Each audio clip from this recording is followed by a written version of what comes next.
Un doppio intervento di rimozione per alleggerire la pressione di carico nei confronti del fragile colle di San Gerlando. È stato deciso ieri nel corso di un vertice che si è tenuto a Palermo, a cui hanno preso parte il dirigente generale del Dipartimento regionale di protezione civile Calogero Foti, il responsabile del servizio di protezione civile per la provincia di Agrigento Maurizio Costa, il direttore dell'ufficio beni culturali della Curia Arcivescovile di Agrigento Don Giuseppe Pontillo con il consulente Lillo Giglia e il parlamentare liberese Margherita La Rocca. Il primo intervento, spesa prevista 120.000 euro, interesserà la parte antica del Palazzo Vescovile. Sarà operato il distacco tra la parte storica e quella costruita negli anni 60, che insiste sulla linea di frattura del colle, e questo, secondo gli esperti, per evitare che ci sia un trasferimento di forze tra la parte stabile e quella di recente costruzione con effetto trascinamento. Il Dipartimento di Protezione Civile ha assicurato l'intervento, il cui progetto sarà realizzato dalla Chiesa Agrigentina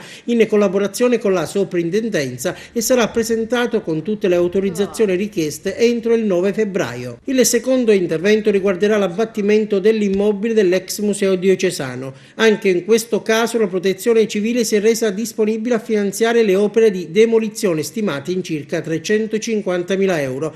Insomma, si cerca di mettere una pezza all'emorragia ormai profondamente aperta nella zona più antica della città, ma niente sviluppi ancora, almeno stante alle dichiarazioni ufficiali, sulla messa in sicurezza della cattedrale e sul reperimento dei fondi per partecipare al bando europeo necessario a cercare esperti e specialisti per realizzare il progetto esecutivo da cui dipenderà il consolidamento del pendio.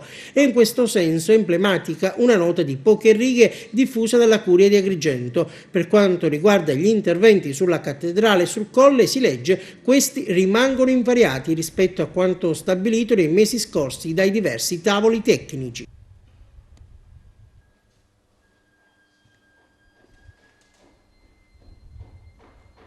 Davanti.